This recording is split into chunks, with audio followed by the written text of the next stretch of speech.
Howdy, Vine Trippers.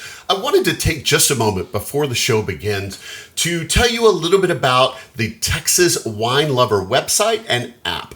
It is a definite must-have for anyone wanting to explore the Texas wine industry. Now, they have a website. It's txwinelover.com, but they also have an app that you can actually download to your phone. You can find it on the Apple App Store or on the Google Play Store for Android devices. And it's going to be kind of your one-stop shop for when you go out to visit these great places. So you get to listen to them here on the podcast or watch them on YouTube to learn about these wineries. But when you go to visit, make sure you're checking out that app, because I'm sure you're probably going to want to visit other places in the area as well. And you can do incredible searches. It's the most comprehensive listing of winery information in Texas. And you can look for wineries in your area to go visit multiple places.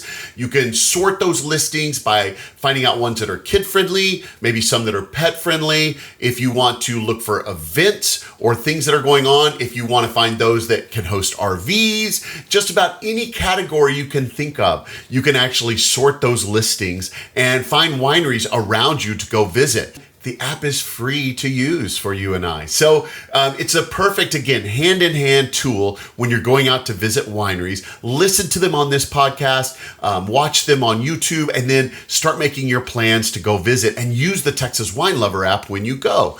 Now, it can also be a great tool. Maybe you're not even looking for a winery. You just happen to be traveling to some place in Texas, and you just might think, I've got a little extra time. I wonder if there are any wineries in the area. You can actually look them up in the Texas Wine Lover app. You can search either by the name of a winery, or it's got a map view. So you can actually pull up a map of the area around you and see locations of wineries near you and go visit them and support the Texas wine industry. So you got to use the Texas Wine Lover app. It goes perfectly with this podcast. So make sure you check it out before you go on your next trip among the vines. Again, it's www.txwinelover.com, or look up the Texas Wine Lover app on your favorite phone app store and make sure you get that downloaded and use it frequently. You will benefit from it, and ask for Texas wines. Let's see the Texas wine industry prosper and go visit some of these fun places that I'm bringing to you on the show.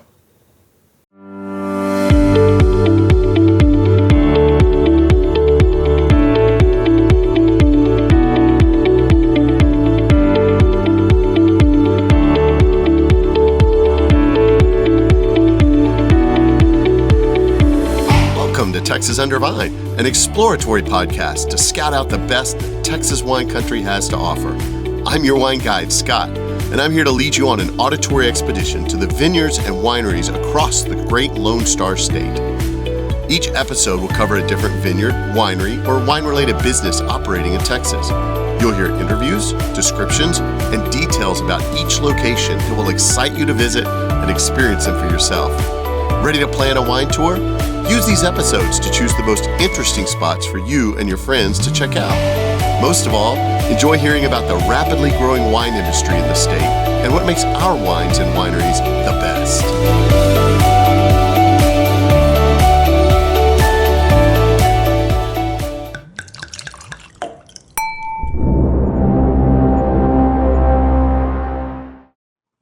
Howdy, fellow Vine Tripper. Welcome to episode 63 for the Texas Under Vine podcast. Sparkling wine fans, rejoice! For this episode, I'm visiting Heath Sparkling Wines, located in Stonewall, Texas, to learn all about their amazing lineup of sparkling wines, as well as their recent efforts to consolidate all of their sparkling wine production facilities at their property called Invention Vineyards, just outside Fredericksburg, in the production room there. So, Heath Sparkling Wines is actually part of the Heath family brands. It's all under kind of one big umbrella that includes multiple properties, starting with Great Creek Vineyards, as well as Heath Sparkling. They also have an owners club and a Heath Vineyards Club. That's actually some wines that the owner, Brian Heath, and it's owned by Brian and Jennifer Heath. The owners, Brian and Jennifer, actually own a vineyard in Paso Robles, California, where they bring some fruit in to make special wines for that Heath Vineyards Club. Everything else they do is Texas-based. And then they also have Invention Vineyards as well as Coleman Estate. So multiple brands all under one particular umbrella, but today we're focusing in on the Heath Sparkling experience and the wines they make there at Heath Sparkling Wines. Now, like I said, this brand was started by Brian and Jennifer Heath, and the Heath Sparkling part of it was actually launched in around 2015 or so, was their very first vintage, their very first release of a sparkling wine. And the winery itself has its own tasting room, very beautiful modern style tasting room, and it actually sits on the same property as one of the other vineyard properties there under that umbrella, Grape Creek Vineyards. So the main Grape Creek Vineyards vineyard and tasting room is located in Stonewall, Texas, in the Hill Country, right off the Wine Road 290. And the Heath Sparkling tasting room actually sits right next to it. So you'll go to, when you go to visit the Grape Creek Vineyards area, that's the sign you'll see where you'll pull in, but the Heath Sparkling is there on that same property.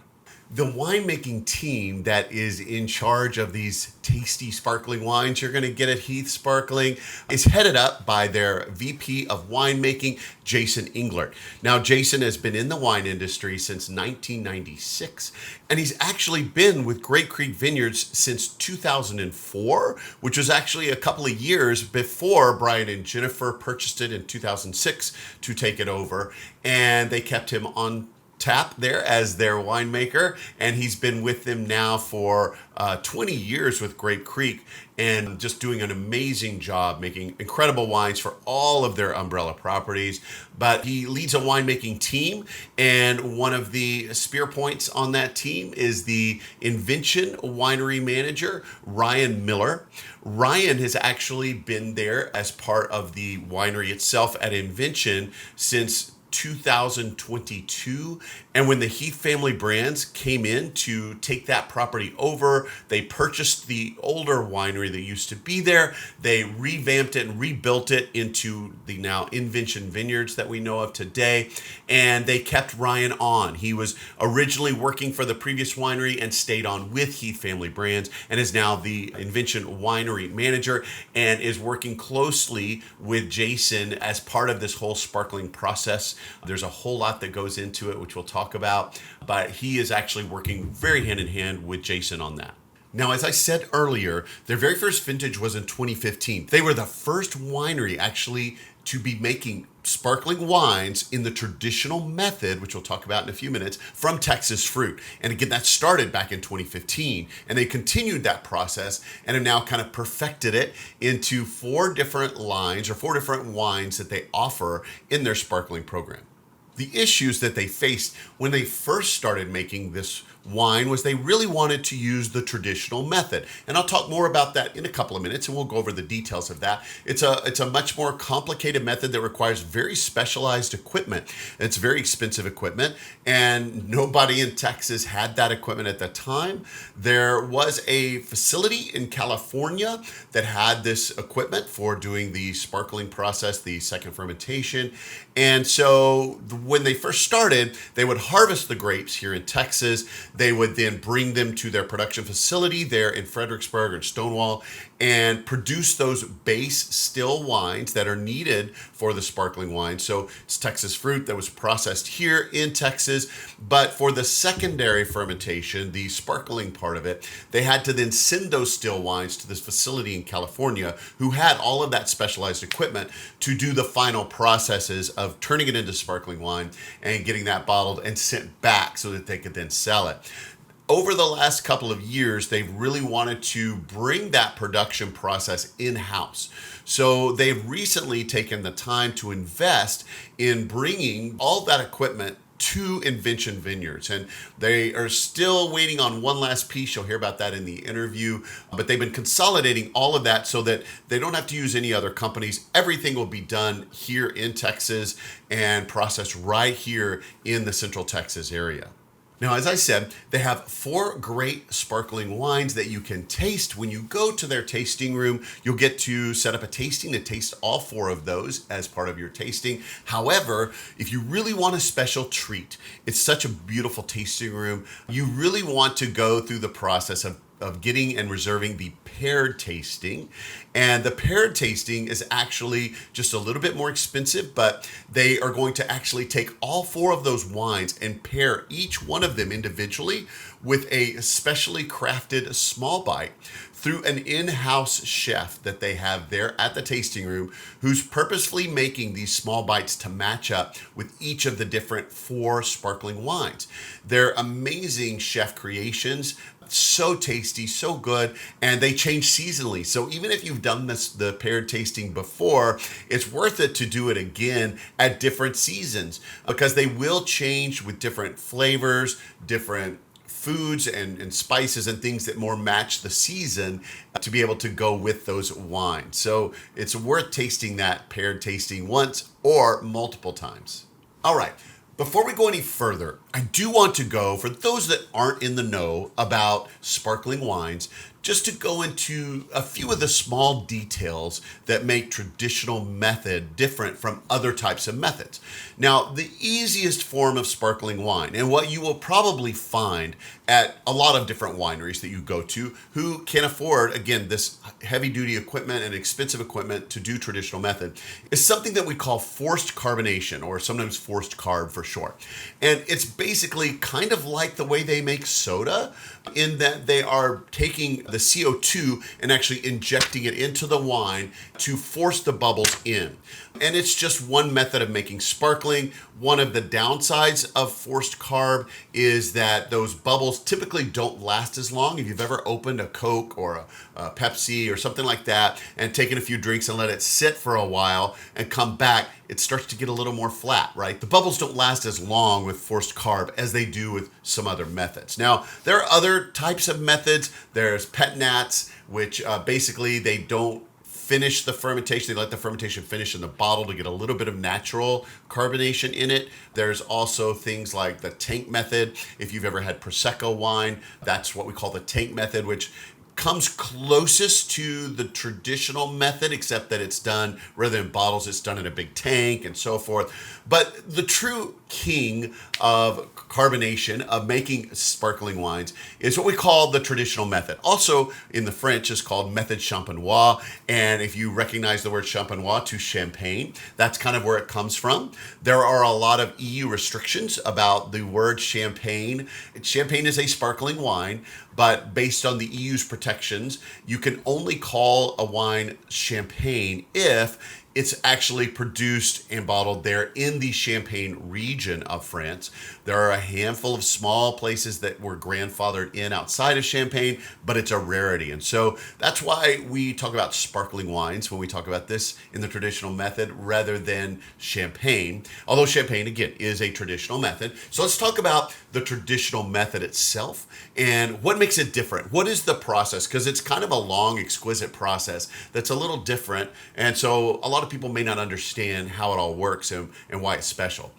So with the traditional method for sparkling wines, you're going to start like you would any other wines, right? You're going to harvest your grapes. You're going to put them in your tanks. You're going to process them, put the yeast in. You're going to do them like you would any other still wine. Matter of fact, you are making a still wine. This is what we call the primary fermentation. So the first part of it is like making any other regular wine. It's slightly different in that you really want a high acidity level in sparkling wines. So you probably wouldn't want to drink those still wines very much because they're going to be really, really acidic as part of getting prepared for the secondary fermentation.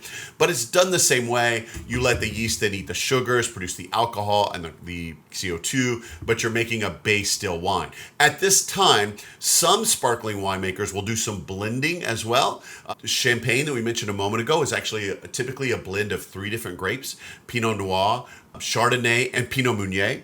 But not all necessarily. They can be single varietals. They don't have to be blended. If you are going to do some blending, this is the time that they would do the blending of those still wines before they get ready to do the magic that makes it the sparkling, which is the secondary fermentation. Now, the first step in that secondary fermentation process, you'll hear it mentioned a few times in the interview today, so I wanted to give explanation. It's called liqueur de tirage. And pardon my French, I'm not French, so my accents are not the greatest there. A lot of times it's just called tirage, but with tirage, you have a special line that what you're going to do is you're going to, as you fill the wines, the already created still wines into the bottles, you're going to leave some space there because you're going to add in a little bit of extra sugar and some yeast into those bottles themselves to start a secondary fermentation inside that bottle. So although there's no necessarily sugars in there for the yeast to do anything with, you add the sugar in. That's the tirage process. To put that in, you will then cap it, typically with a crown cap, which is like you'd see on a beer bottle. And that then lets that yeast that you put in there start feeding on the sugar. Now, as the yeast feeds on the sugar, the byproduct of that is alcohol. So it's going to add a little more alcohol in, but it's also going to emit CO2. The difference is when you're making the still wine, the CO2 is typically allowed to just escape into the atmosphere. However, since we have capped this bottle, now that CO2 is not able to leave the bottle. It's being reabsorbed into the wine itself as the yeast then eats all of those sugars and transforms that. So this fermentation is going on inside of the bottle.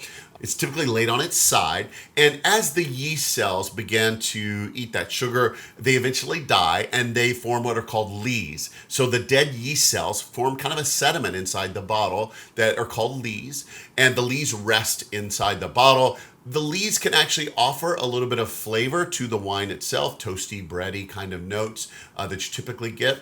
That's called aging it on the lees. So as that fermentation kind of finishes, you still will leave that bottle to age for a little while, sitting on those lees to provide some more flavor into the wine itself. Now, once you're done aging, you have to get those lees out of the bottle. And so you do a process called riddling. Riddling is very different now than it used to be. With riddling, they used to have these A-frame racks that they would put the bottle into, turn it kind of on its neck so that those yeast cells using gravity would slowly work their way down into the neck. And the winemaker would come in constantly and have to come in and turn the bottle a little at a time to be able to slowly get all those lees down into the neck of the bottle, slowly getting that bottle more and more onto what's called the point, where it's pointed straight down and where all those lees can accumulate and kind of settle down into the neck, right? So that is the process of riddling, is getting all that sediment, all those lees, those dead yeast cells down into the very top of the neck of the bottle. Nowadays, there's really cool machines that do that. These gyropallets that go in and turn it every so often to get all these things to happen. Really fascinating. If you're curious about that, watch some videos of it on YouTube. They're really cool to see. You have to go into time lapse to see because they go real slowly. But it's a fascinating labor saver for sure. Now, once you have the lees into the neck, the question is, how do we get them out? Very fascinating process where they actually freeze the neck of the bottle, which takes those lees and forms it into a plug, a solid type of plug. Now there's 5 to 6 atmospheres of pressure in that bottle. So once you've frozen that into a plug, you can actually open the crown cap and it shoots that plug out of the lees, out of the bottle itself. Now when it does, of course, it's leaving a little bit of a gap because there was some wine and some other things that went out with that were frozen. And so now you have this opening. So we want to do the last step, which is called dosage. Dosage is where you can now really make the wine taste the way you want. You're going to fill up that space that was left with a little extra wine and even some sugar to dose it a little bit, dosage, to get it to the sweetness level that you want. There are multiple different sweetness levels, Brut, extra Brut, all kinds of things that determine the sweetness level of sparkling that go beyond this discussion here. But that determines how much of the sugar and things they're going to add into that when they do the dosage. Once they've done the dosage, they can then put the cork in, put the wire cage on, and then they might age it for a little bit longer and get ready to sell you this beautiful bottle of sparkling that has all those bubbles integrated into the wine itself. So those bubbles become a lot more creamy. They're a little smaller than those bubbles typically you would see in, say, a forced carb. They usually will last a little bit longer as well. So traditional method just brings such an elegance and such a beautiful way to make sparkling wine that's just above and beyond any other method, in my opinion. But as you can see, it's a long, kind of complicated process. It's not the same as just making a plain old still wine, and you have to have all this specific equipment to be able to do it. That's really expensive. So that's why it's a lot more difficult to make a traditional method wine than a standard forced carb or pet nat or something like that. And they're bringing all of that equipment, like I said, here to Texas at Invention Vineyards. So they will have all of that set up there in the winery itself to do all the production here as well. And in addition, once they get all of that equipment here and settled in and up and running, they do plan to offer in the future tours of the production line for sparkling there at Invention Vineyard. So you can actually go in and see the tirage line. You can see the riddling machines, those Gyropallets. You'll be able to see the Dosage line and maybe even some of the cages where they have the bottles sitting there resting and aging on the lees. Now, if you are a true sparkling wine aficionado, that is definitely the tour to take to really get that cool behind the scenes view of all these things. I actually was privileged to be able to go see some of those things. I didn't get to see them in action, but I did get to see the machines and gyropallets and all that. You got to check it out if you're even remotely interested in sparkling wine or just curious about the process. Now, I was honored when I visited to be able to sit down in front of that cool tirage line equipment and get to interview those two people I mentioned earlier, Jason Englert, their VP of winemaking, as well as Ryan Miller, the IV winery manager, and got to talk to them all about all things Heath Sparkling and where they've come from and where they're going and the excitement of the sparkling wines that they produce. So without further ado, let's go hear from the experts.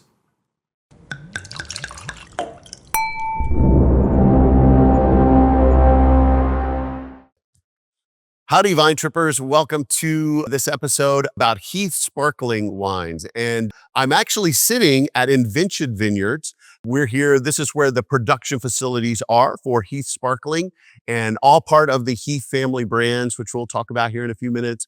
But I'm here with Jason, their Vice President of Winemaking, as well as Ryan Miller, their Invention Vineyards winery manager.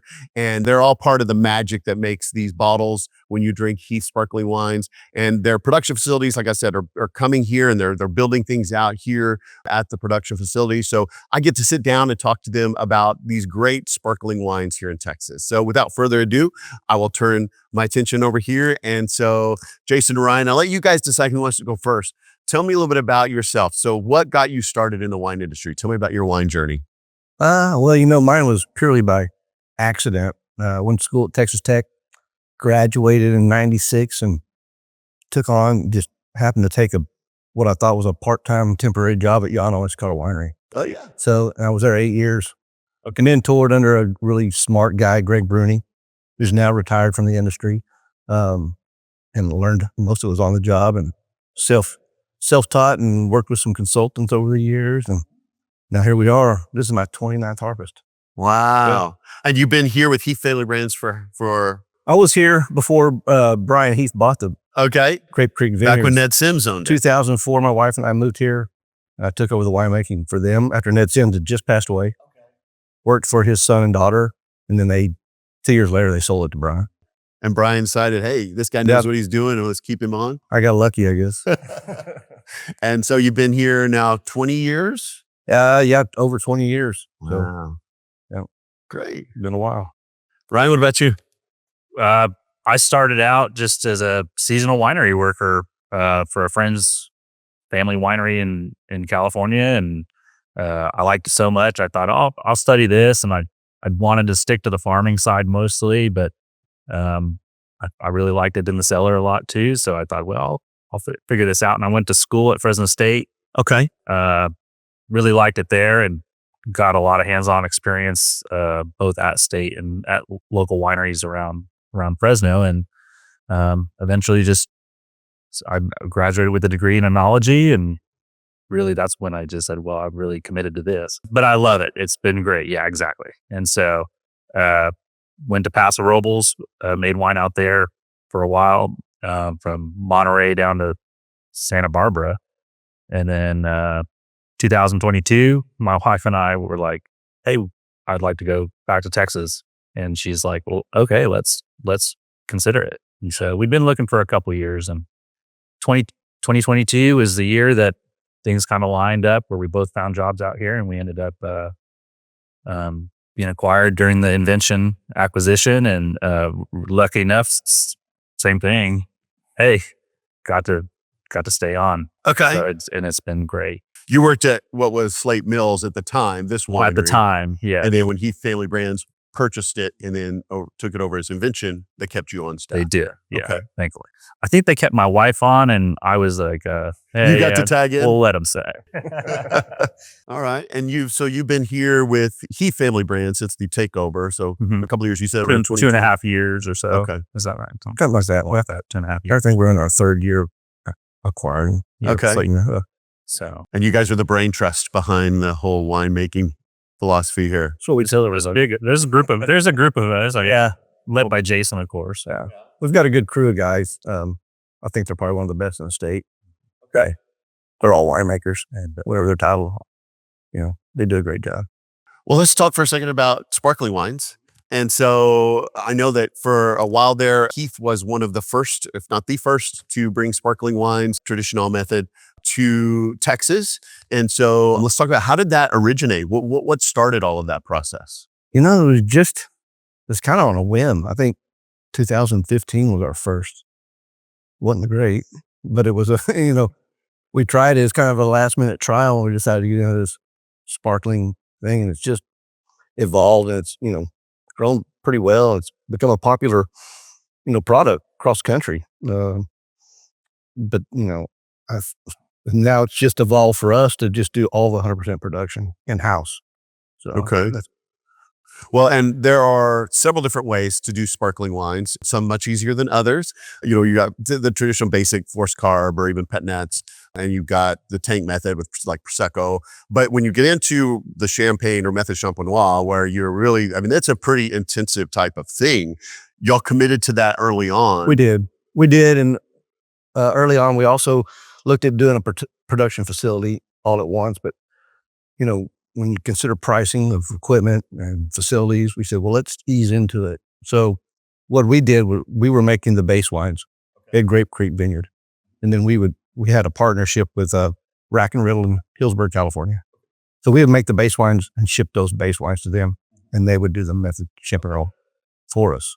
Yeah. And then they'd ship the wines back as bottled wines. Yeah. So, and as we see a piece of some of this equipment here, very, very expensive, very long process. Yeah, this is one of the first pieces of equipment we've purchased, a tirage line, which is the first part of the method Champenoise. And then we also have the Riddling gyros in another building across the way. And now like we talked about earlier, we've got a Dosage line on order that we might see it by the end of the year. And that's how you actually finish off. That's how we finish. That's the finish of the process. It is a long, interesting process. And I can tell people more about that through the previous part of the podcast, but that's really cool. So what made you make the decision to bring this on site now? There's some economics behind it, and there was just some opportunity. When we purchased Invention and now Coleman, we decided to bring all of our production in-house from those three facilities into Grape Creek, just to consolidate employees, consolidate equipment. We can bleed off into both facilities if we need to. But we said, well, now we've got this space at Invention, and there's an opportunity that maybe we just go full production. Okay. The initial investment's higher, but we'll save money on the production in the long run. Oh, sure. I would think the transport costs back and forth and all that. Absolutely. Yeah, absolutely. When was the birth of Heath Sparkling? I know you talked about it in 2015. You started making some bottles. When did y'all decide we want to make this our own property, its own thing, and build a tasting room for it and all of that? And I have to go back and look when we built that building. I think in my mind, it's not that long ago, but it's longer than it is. It's at least 6 years. We'll have to go back and look at it. Yeah. For that. So that's when we built the tasting room on the property. And it's done well. If you haven't been to the property, it's distinctly different from the Grape Creek Vineyard tasting room. A little more modern, different tasting, process. There's food pairing with it. It's just a different atmosphere than our other properties. So cool. And Ryan, had you worked with sparkling before? Or was this your first dive into it? This is my first endeavor into it. I looked at sparkling as someone might look at brewing versus wine. To me, it's a totally different process. It takes a very different skill set and knowledge base.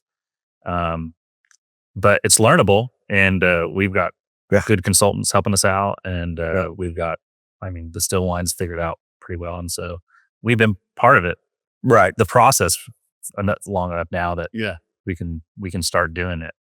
Did you guys ever get to travel up to Rack and Riddle and kind of watch the process and learn from that? We had once before, gone up there. They've helped us a lot too. Okay. But yeah, we've definitely tiptoed into this, because I told Brian a long time ago, if we're going to do that, we're going to need help because I've never done it. Like Brian was saying, he's never done it. So, and we have a great consultant helping us right now with the winemaking side. Okay. Or the sparkling side. Yeah. And Ryan's jumped in and learned a lot of those processes, that we've never done before. Yeah. So, like you said, it's kind of like looking at brewing. You get one chance. So we don't want to mess it up for sure. Right. You want to make sure you're doing everything right from the start. Exactly.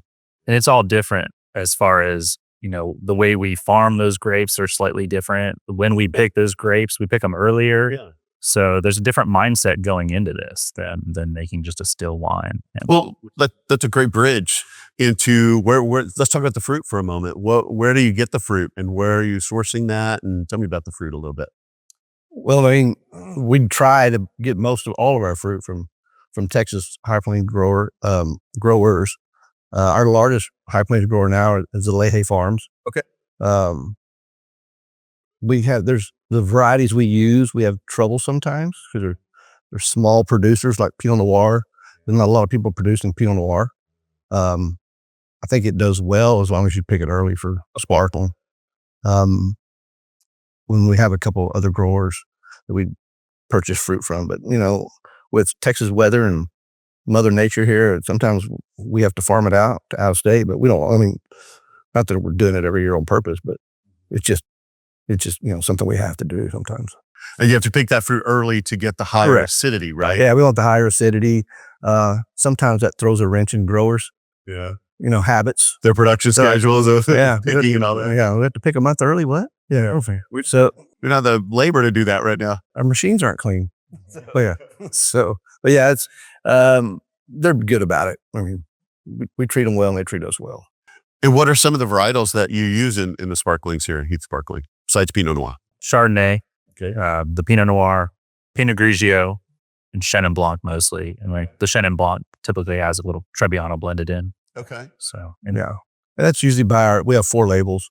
The Euphoria is mostly the Chenin Blanc based. Yeah. Ebullience is the Pinot Grigio. And that's kind of like in a remodel style. We try to keep a little bit of color on that. Okay. It's one of our top sellers too. Yeah. Surprising. And then Adoration is a Pinot Noir, and then typical Blanc de Blanc is a Chardonnay. Okay. So pretty almost straight varietals for each one, not as much of a blend. Yeah, we try, yeah. Of course, you have to supplement, I'm Yeah. sure. Sometimes we do. If we end up with more Chenin Blanc, we might push it to help out the Pinot Grigio if we're short there, or, stuff like that.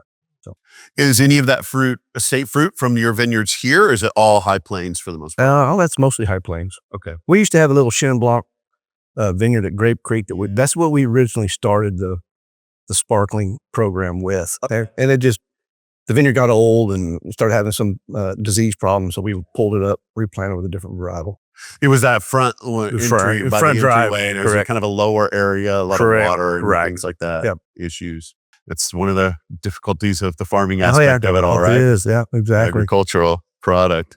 Well, and so this is kind of a silly question here, but the next question I typically ask is, do you process everything on site? We've already talked a little bit about the machines and the stuff that you're getting here. Well, let's talk about the still wine processing.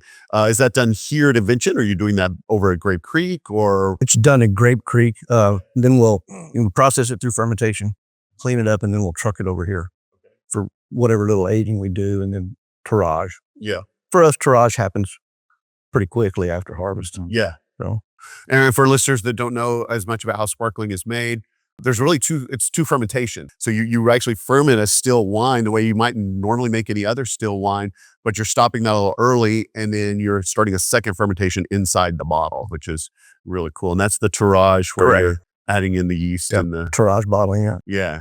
What are you talked about the 4 different labels, 4 different types of sparklings. What are some of your favorite ones of those to deal with and work with as winemakers? Gosh, I mean, for drinking, I really like the Pinot Noir. Okay. The Adoration. Adoration. It's a rosé. It's pretty. It's bubbly. It tastes really good. Yeah. I mean, so that's my go-to. Yeah. I agree. I mean, Yeah. it's probably that one. The Brilliance is surprisingly a very well made wine. It comes and it's really not typical. Pinot Grigio is not typical of making sparkling with, and it does well. So we enjoy making that one. What about from a winemaking perspective? Is there, so I know, you've got such differences between making white wine and red wine. There's some similarities, but there's also some very distinct differences there. Is there a lot of difference in making those 4 different sparklings, or they kind of follow the same process? They kind of follow the same process. There might be a little bit of it. The only thing that might be different is yeast. Okay. But for the most part, we focus sparkling. There's, companies that make sparkling yeast, and so it's used for those wines, but one might be a little slightly different than the other. Yeah. I mean, the process is the same. The initial fermentation, the process is the same. Cooler fermentations, off the skins early. Okay. So, I mean, Except for maybe Pinot Grigio. right. We might, We might have to treat the color a little bit there or something like that. But if because that grape's not typically pure white. Yeah. Right. It's a little darker. And so we may have to pull some of that back out. Okay. So if it's not a whole lot of sorcery going on. It's pretty basic winemaking. Interesting. Yeah. And it's interesting that all 4 kind of follow that same process. Do you have from a winemaker perspective, do you have any man, I really wish I could work with this grape for sparkling, or I wish we could, bring this like Pinot Meunier, or which I don't, that you typically have in Champagne, or things like, are there any type of grape varietals you think, man, I would love to work with this or see how this would do with sparkling? I think I'd just like to have enough every year to do it. We need 8,000 grapes. You're more focused on the volume than Yeah. the variety. I only know of one person has Pinot Meunier in Texas. And we've used that once because we were short Pinot Noir and we don't have a contract on it, so we didn't get it. But there's just not a lot of those varieties planted. Yeah. Chardonnay has a hard time in Texas. There's not a lot of Chardonnay planted in Texas. Pinot Noir the same way. So Chenin Blanc does well. Pinot Grigio can do well, but just Pinot Grigio, there's not a lot of it either. Right. Well, let's talk for a moment about the location, the Heath Sparkling tasting room. Tell me a little bit about do y'all host, you have a wine club, I know, that's directly for Heath Sparkling. Do y'all have events for those things or different stuff that goes on in the tasting room besides the reservation tastings? Well, the tastings, so there's a normal tasting, or you can try the wine standalone. And then there's also a paired tasting, where we have a chef in-house that does a seasonal menu to pair with those wines. Each bite is paired and made specifically for that wine. Okay. And then as far as events, we offer our typical when you're a member anywhere, you're a member everywhere. And for that, we offer everybody can have access to the same event. So there's nothing specifically for sparkling that's a different event. But so under the Heath family brands umbrella, when you're a member, if you become a member of Heath Sparkling, then you're a member at Grape Creek, at Invention, at all places. You get benefits for the Honest of Power. Yeah, you get benefits across the properties. Okay. Right. And then I know that y'all do host, back from my interview about Grape Creek with Brian Heath, y'all have a couple of different events that you do every year. Correct. What are those 2 events? We do one in the winter, March we do the tank tasting. Okay. And that's at Grape Creek Vineyards, and that's held inside our main tank room. Yeah. So people come and there's food. They can try wines out of tanks that we're preparing to bottle, and wines in barrels that they're still aging. Yeah. So that may See be the released progression. that year. Right. And then in, I think it's in September now, we have Festa, which is kind of a sit down dinner at Stout's restaurant on Grape Creek, they do paired course meal with our wines, which is a lot of fun too. So they're small, intimate type events. We don't do a lot. We don't do the big wine club pickups, stuff like that. Yeah. Try to focus on specifics, events that people enjoy. So. And for the wine club, how does that whole thing work? If somebody decided, hey, I came to Heath Sparkling, I love the sparkling, I want to join the wine club for that. How does that work? Hey, we're back of house, man. No, there's a form. We fill it out just like anything else, and the membership starts pretty quickly. In fact, but they don't even have to. Folks don't have to show up to sign up. Okay. They can sign up online. Mhm. Yep, on our website. There's a spot to join now, and no fees or anything like that. Just hey, you get your wine. You discounted on discounted wine. 4 Discounted times food. a year. Well, the main wine club like Grape Creek and some of the others, it's actually 5 shipments a year. Okay. The sparkling is 4. Sparkling is 4. And then our James Cellars is 2. Yep. 2 shipments. So And Owners Club use like 4, 8, and 12 bottles options. And they can do those pickups at, do they have to come directly to Heath Sparkling, or can they do those at other locations? You can pick up at other locations.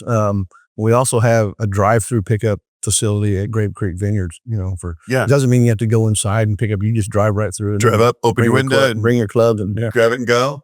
pick up all the clubs you want them to have. Yeah. So makes it convenient. But if they live in Georgetown or that In Austin. the North Austin area, they can pick it up there. Pick up there as well. At the downtown tasting room there in Georgetown. Yeah. So Heath Family Grants has multiple locations. They have the vineyard there on 290 outside Stonewall, which is where the Heath Sparkling Tasting Room is also located right next to that. Of course, then they have Kuhlman, which is more closer to High. They have this location, Invention, which is more toward on 16, a little south of Fredericksburg, towards on the road towards Carville, but just outside of town. And then they also have the Georgetown Tasting Room in Georgetown, Texas, for you Austin area people who like closer. So they can pick up here at the, not here, this is Invention. They can pick up at Grape Creek at the tasting room window or the drive-up window there, or they're in Georgetown as well. So a couple of different locations. And then our Main Street in Fredericksburg, Main Street. You can pick up your Main club Street. there, I too. totally forgot about that. Tasting room there on good. Main Street in Fredericksburg as well. Trying to make So- it as convenient as possible for people. Yeah, lots of different places and locations. And again, as part of that wine club now, you're a member with Heath Family, so you get to go and have things at different places. It's easy and benefits things. at each place. Yeah. Yeah. Okay, cool. Well, let's talk about the tasting room experience for a minute. We dabbed on it just a second ago. So you said there's 2 tastings, one that's paired and one that's just a regular tasting. Mhm. Right. And they need reservations to do that? It's a good idea, especially on the weekends. Okay. During the week is not so much, just because the crowds aren't as big. Right. But it doesn't hurt to just call ahead. Okay. During the weeks is quite a bit easier than during the weekends. Yeah. And there's less tasting availability that Heath Sparkling. Whereas we can handle more people at Grape Creek. Sure. We can't handle as many people. It's a little smaller. Right, it's a environment smaller and tailored and facility. curated. A little more intimate. Yeah. Yeah, got you. And then what are the operating hours? 11 11 to 5:30. 5:30. 11 to 5:30. Okay. Yeah. And that's every day or? 7 days a week. Every day. The only one that's different right now is Coleman, just because we're still under construction. So they're closed Tuesdays and Wednesdays. Yeah. But once construction's done, they'll be 7 days a week, just like all the other properties. But coming to Heath, they can come any day from 11 Absolutely to day. 5:30. Absolutely. And always can check the website Except to make sure. Easter Sunday we're closed. Yeah, it's just under Yeah. So major holidays, I'm sure. Right, Again, that can Christmas, all be found on the Thanksgiving. website. Yeah. Got you. What about family friendly? If people wanted to bring kids, things like that. currently, all of our properties are not. There's no kids, no dogs, unless it's ADA. Coleman will be. It is currently family friendly and pets. Okay. And that's just because they were before. Right. And we're just going to keep it like that for now. Yeah.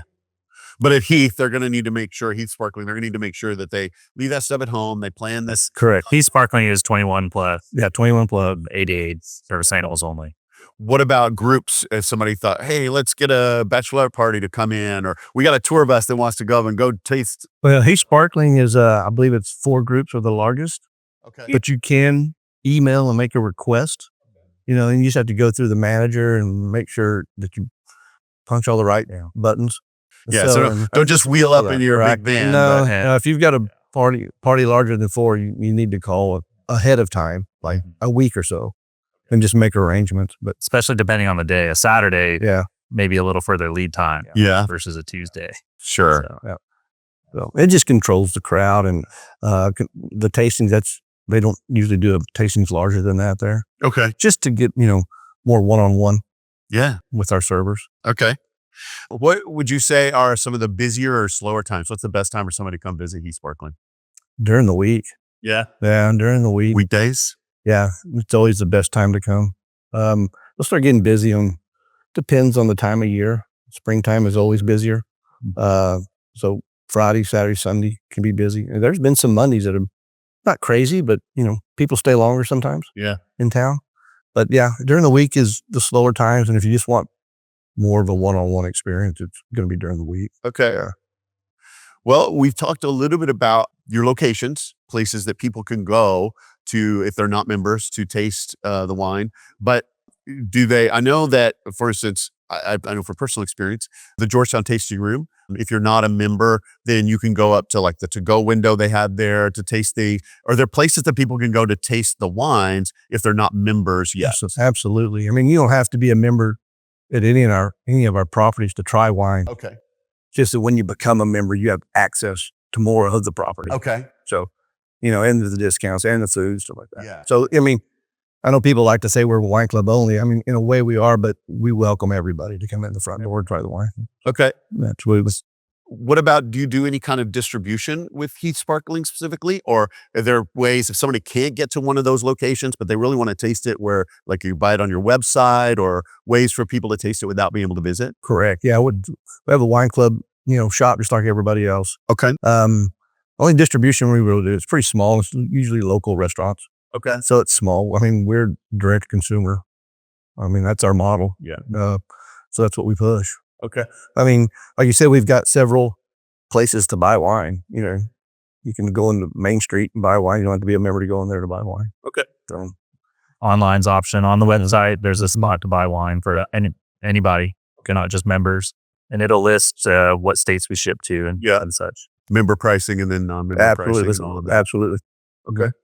Well, do you have any plans for future growth, or maybe even like I know we've talked already about the machines here and all that, and the next one that's coming, but any ideas maybe adding other types of sparklings to your portfolio or different things in the works? We don't have any set plans for a new sparkling label. I mean, we talk about little things here and there, and something may pop up we want to try sometime. We're trying to just learn everything we can right now before we, walk out on the plank. Absolutely. Especially in this stage of transferring everything here. And this already, with the tirage line we put in late part of last year, the disgorging line, hopefully by the end of this year, the riddling machines, that's a long process. Yeah. It's already, a year and a half. Yeah. Yeah. It's 18 months aged Yeah. now. And so, and then with the primary fermentation, then that, and then the disgorgement part, it's quite a long-term deal. Yeah. Before we'll be really up and under us. So, do you foresee maybe taking part of your winemaking team and making that these are just focused on the sparkling side of it, since it's such an engulfing process, or do you still plan to just include that in the overall? It's always going to be a little bit in the overall. Ryan, and then another employee we have, Wyatt, who's kind of become our bottling line lead, is, during tirage and dosage, they're going to be the main guys over here. Stepping up. Yeah. And, for running those lines. Okay. And then, he's becoming the master of tirage and sparkling and stuff like that. We both work with our consultant, but, he's the one, doing the ads, all the stuff that we have to do to those lines before we get ready to bottle. So. Well, on the idea of sparkling as well, something that I'm not familiar with, what does the seasonality of wine production look like with sparkling? I mean, with still wine, you've got a very distinct time of harvest and Right. then, fermentation, and and they go into aging. It's a very specific thing. Does sparkling happen in a similar types of thing, or do you do parts of these processes at different times of the year? So primary fermentation is the same time as our still winemaking is, and we'll quickly get that ready for tirage bottling. Okay. We like to do that as quick as we can, just because the longer we wait, it just extends your timeline. And so, we'll harvest this year. We'll hopefully be into tirage by November, and maybe sooner. Yeah. And then that'll lay down for at least a year before we start riddling it. Okay. And then from then it'll, just as we can get to it, we'll start disgorging and doing dosage and bottling and labeling and all that. So Yeah. Does sparkling wine having kind of an aging process to it? It does. For like tirage, once we tirage and we lay those bottles down in the cages, you can't see them on the camera. Maybe you can on your camera, or some of that's a tirage cage there. Yeah. They'll sit, like you said, for at least a year. And so what it's doing, it's laying on that lees from the yeast, that settles on the bottle, and that's where you're getting some of the aging qualities of the wine. And then once it goes through riddling is we have these, I call them gyros, and it rotates that cage so many times every hour for so many days. The longest being maybe 5 to 7 days, the shortest 3 days. And so it moves all that lees to the neck of the bottle. So there's a little less surface area that touches the wine, but you're still aging on that lees. And then you can hold it on point. We call that on point when the bottle's straight up and down. Okay. We can age it on that for as long as we want. It depends on when we plan to disgorge and dosage. And from that point, in the past with rack and riddle, in this first season for production here, we'll do 18 months, 16 to 18 months of, lay down. Okay. We may shorten that as we go, as we learn how to do this. Because a lot of times the way we plan on tirage, lay down, and then we'll dosage. And once we dosage, we'll go straight into another tirage to fill those cages back up. So we're trying to be efficient as we can. As it moves from one stage to the next. Yeah. Right. So and we're learning those processes now where we can, with the consultant help, of course, how we can shorten that window without diminishing quality or changing the wine drastically. Okay. And so, because the hope is to have, if people like a wine, we want it to taste similar with some vintage variation. Yeah. Well, and that's a good question. Are y'all doing vintage based or are you doing non-vintage? Yeah, we've always done vintage based. Okay. Yeah. So I mean, a lot of people don't. I mean, a lot of the French don't. Yeah. And that's Most just champagne, isn't it? Right. Champagne. That's just the way. That's just the way I've done it a lot. Yeah. So do you see a lot of vintage variation, but from year to year with those, or do you see a little bit? A little bit. Yeah. It's an agriculture where it's different. Weather's different every year. Right. So, there's slight differences every year. Okay. So we try to get as close as we can, but we can't control everything. Yeah. Yeah. Whereas in Champagne or some of those big champagne houses, things like that, they're doing non-vintage so they can make sure to get a same flavor profile the same year to year to year. Whereas you guys are okay with saying, okay, well, that's okay. We understand this is Texas. We're going to have a little bit of variation from bottle to bottle, from year to year. The cuvées are blended, more precisely year to year. Gotcha. So. Well, those pallets, those take the place of the old monks who in Champagne used to have to literally rotate each one a little bit hand by hand. And now you said it does it in 3 to 5 days or so? Yeah, it depends on the wine. Yeah. And so, we'll have it running when you come do tours. You'll be able to see the machine running. It might scare you. Is it 200 something bottles, I think? And you can so those put in do, there? 500. 504 bottles per cage. Wow. And we'll be able to do 12 cages at a time. So, Okay. Wow, there's a lot of moving and shaking going on over there, huh? Yeah, it could probably be pretty loud when it turns. Get all of them going at once. Yeah. Yeah. Cool. Yep. Well, what would you say is the difference, just from your own perspective? So somebody goes to a winery, they say, "Oh, look, they got a sparkling." They don't know what it is. If this is forced carb, is it not? What would you say is kind of the benefits of method Champenoise, the traditional method, over say forced carb or I think tank method? For me, it's just you can tell the difference. It's the quality of the wine to me is better. Something kind of silly is the quality of the bubbles. Yeah. Okay. Usually in method Champenoise, the bubbles are going to be tinier and firmer and creamier, and they're and they last longer in the bottle. Sometimes you look at forced carb or something like that, and the bubbles are really big, like a carbonated water or something like that. Okay. And they fizz out so fast, right? They fade away, right? Mm-hmm. And the CO2 is diminished fast. And we've learned a lot about how to make our bubbles last longer. Okay. So there is a technique to that. So we'll learn in that process. So. And are all of your sparklings dry? Yes, they're all brut. They're all considered brut. They'll have there's slightly different dosage or sugar levels in each one, but what's the limit on brut? It's 1.2 point. It's 1.2%. Depends on which publication you read. Yeah. There's a 1/10 of a percentage here or there. Yeah. Yeah. So ours are all considered brut. Mm-hmm. And some you could consider extra brut because that ends at 0.6. Yeah. And we have the Blanc de Blanc, right? Blanc de Blanc is the driest. Yeah. Driest. Yeah. That's like 0.53. Yes. So it's could be considered extra brut. Yes.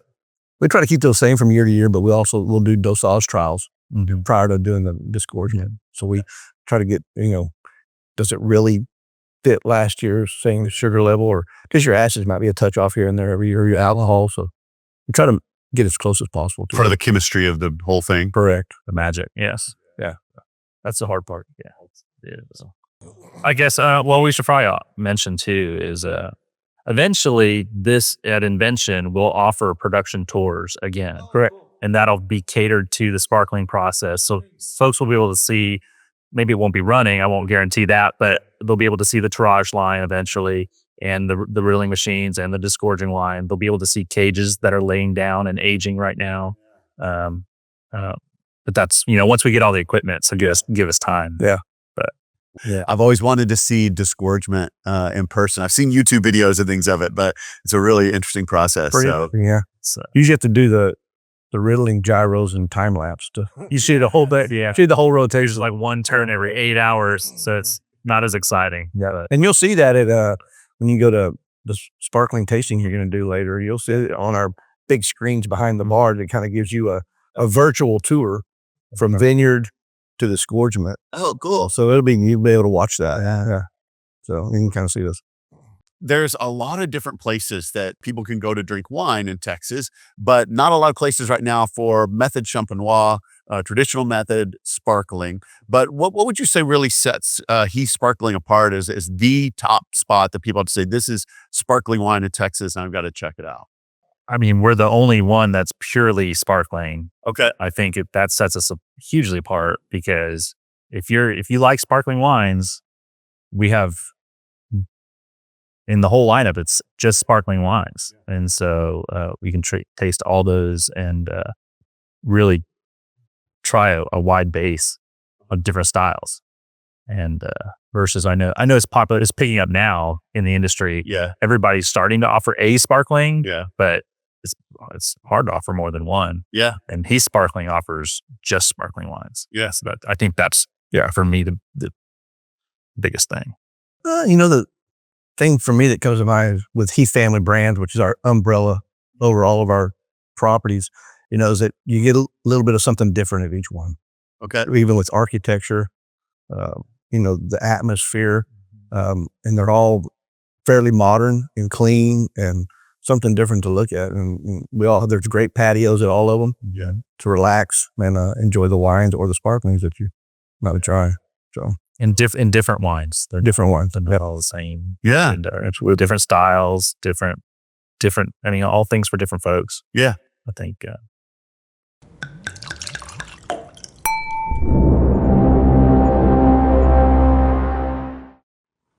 All right. All things for all people. And if you are a fan of sparkling wines, then Heath Sparkling is the Disneyland of Texas sparkling wines for you.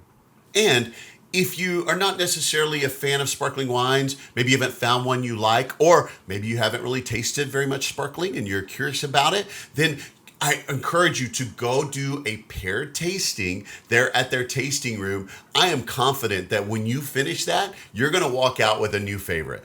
And as always, check out their website before you go. It's www.heathsparkling.com. And on that gorgeous website, you're going to see videos of their tasting room, pictures, all kinds of stuff. But more importantly, you'll find out about what to expect when you visit. You'll see a little portal there where you can schedule your tastings. Now, if you're going to do the paired tasting, especially, highly, highly recommended that you make an appointment beforehand. It fills up like crazy. It's busy all the time. And if you just walk up, you probably won't get a chance to do that. So always plan ahead and set up your paired tasting right there on the website. You'll also see the information about all 4 of those sparkling wines right there on the website. You can also find out more about some of the properties there under the Heath Family Brands umbrella and find out about their wine club. If you join their wine club, all the benefits you'll receive at all those other properties as well. And another thing to remember, if you have a hard time getting there, you can also do tastings of their Heath Sparkling Wines. It's not the paired tastings. That can only be done at their tasting room. But if you want to do just a basic tasting of the 4 wines, you can always do that at their Main Street tasting room in downtown Fredericksburg.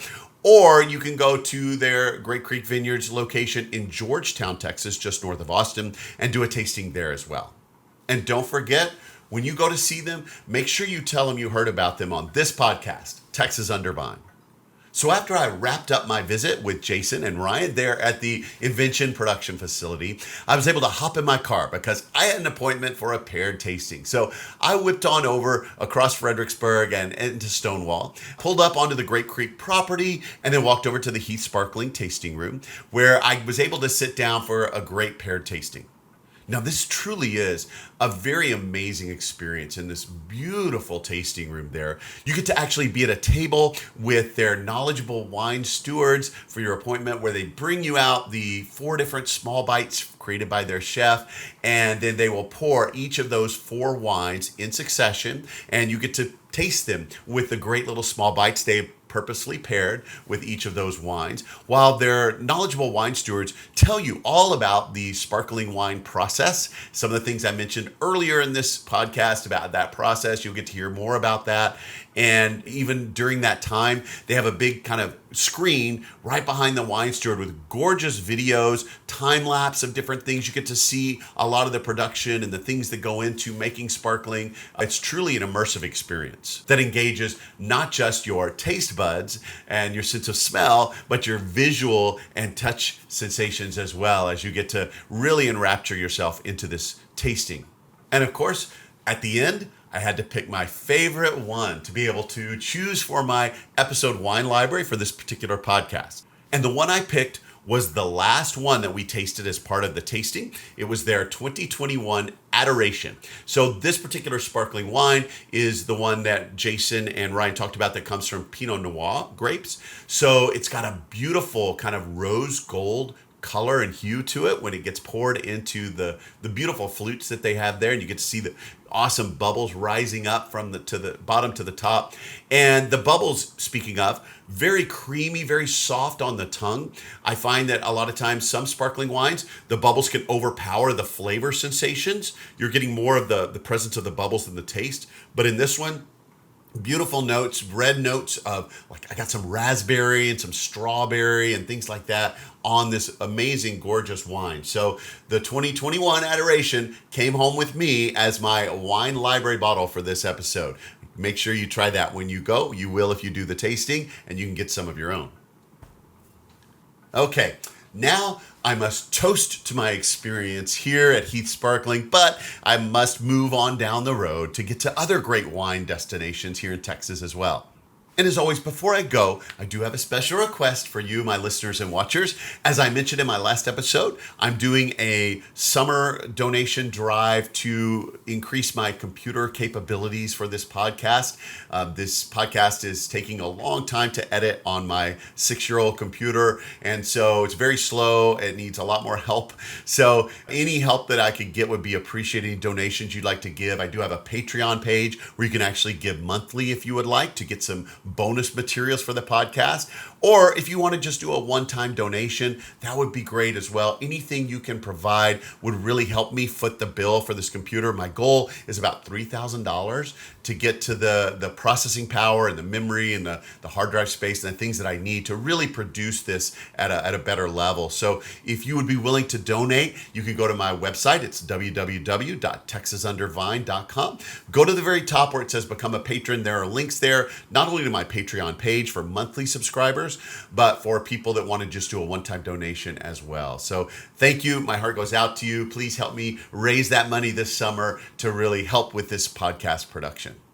Also, if you're enjoying the content, would you consider giving me a rating and review? That's free to you, doesn't cost anything. It really helps me get the podcast in front of other people. Share it with your friends, and you can do that rating and review wherever you get the podcast. So that really helps me see things. And if you're watching this on YouTube, don't forget to like, follow, and subscribe. And if you're watching on YouTube, go down just below the video, leave me a comment. So I'm asking you to tell me, if you've been to Heath Sparkling before, what's your favorite thing about it? Or if you haven't been to Heath Sparkling yet, leave a comment down below just telling me, what are you most looking forward to when you go, based on hearing it and seeing it in this podcast interview today. And with that, my time is up. So don't forget to subscribe to the podcast and follow my socials to be notified anytime a new episode is released. And until then, happy trails and bottoms up, y'all.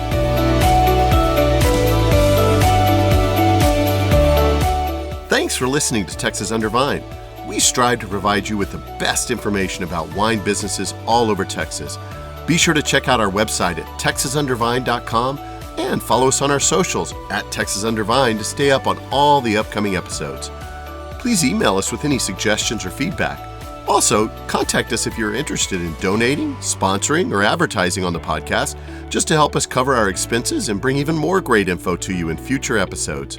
Above all, travel safely, and most especially, drink responsibly.